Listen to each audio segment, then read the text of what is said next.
ফের মালদার রতুয়া বিধানসভা এলাকায় তৃণমূলে ভাঙন ধরালো অল ইন্ডিয়া মজলিস ইত্তেহাদুল মুসলিমিন দল অর্থাৎ মিম পার্টি। তৃণমূল ছেড়ে বেশ কিছু মহিলা এবং পুরুষ যোগদান করলেন মিম পার্টিতে। রবিবার সন্ধ্যায় এই যোগদান কর্মসূচি অনুষ্ঠিত হল রতুয়া 2 নম্বর ব্লকের বেলতলা এলাকায়। এদিনের এই যোগদান কর্মসূচি রূপায়ণে নেতৃত্ব দেন রতুয়া 1 নম্বর ব্লক মিম পার্টির সভাপতি শেখ জাহাঙ্গীর। এদিন তার হাত ধরেই বেশ কিছু মহিলা এবং পুরুষ তৃণমূল দল ছেড়ে মিম পার্টিতে যোগদান করেন বলে জানা গিয়েছে, যদিও এই বিষয়ে তৃণমূলের তরফে কোনো প্রতিক্রিয়া মেলেনি। আরও আপডেট থাকতে আমাদের ভিডিও শেয়ার ও ফেসবুক পেজটিকে লাইক করে ফলো করে দিন। কোন দলে যোগদান করলেন? আমরা টিএমসি করতাম, আমরা টিএমসির কর্মী ছিলাম। আমরা জি জান দিয়ে অনেক কিছু করেছি টিএমসির জন্য।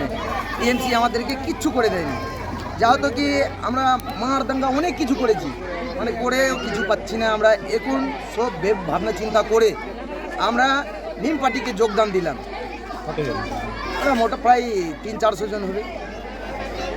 সামনে তো বিধানসভা ভোট, এই পার্টি হয়ে প্রচার করবে? হ্যাঁ, এই পার্টি থেকেই প্রচার।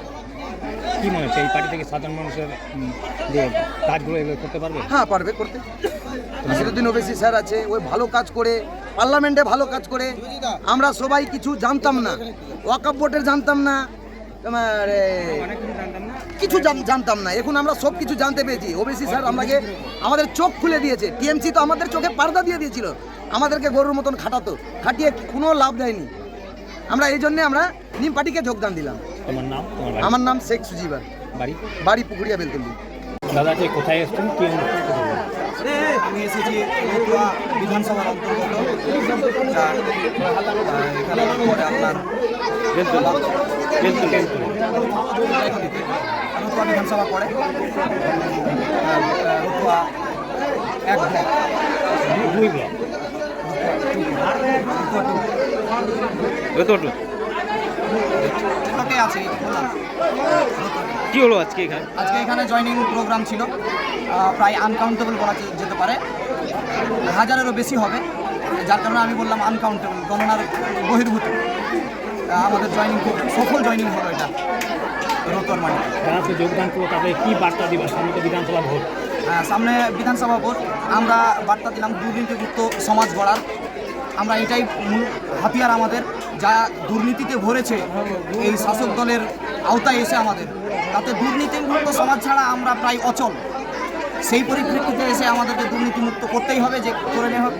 তার অন্যতম প্ল্যাটফর্ম হচ্ছে AIMIM। এছাড়া দুর্নীতিমুক্ত সম্ভব নয় বর্তমান বাংলার রাজনীতিতে। আপনি আপনার ভাষণে বলেছেন যে বিভিন্ন মিথ্যা মামলায় ফাঁসানো। একদম, আমি নিজে তার স্বীকৃতি। আমি নিজেই কেস খেয়েছি, আমাকেই নিজে পুলিশ খুঁজে বেরিয়েছে। তাতে অন্যজন থেকে আমার কোনো ডেটা কালেক্ট করার দরকার নেই, আমাকেই খুঁজে বেরিয়েছে। কেন খুঁজে বেরিয়েছে? এনআরসির প্রতিবাদ করছিলাম তাই। আমি একজন মিম কর্মী, তাই অন্যজন এনআরসির প্রতিবাদ মাননীয় নিজেও তো করেছে, তাহলে আমি করলে দোষ কোথায়? তাহলে আমাকে কেস খেতে হলো কেন? এগুলো তো তাকে প্রথম যোগদান হলো।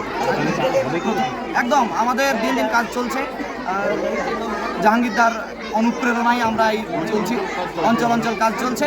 দিন দিন আপনারা দেখতে পাবেন যে জয়নিং প্রোগ্রাম এক দিনে এক একটা হতেই আছে, এর থেকে বড় করে হবে। আমার নাম MD জুলমাত আলী, হরিশ্চন্দ্রপুর 2 ব্লকের জেনারেল সেক্রেটারি।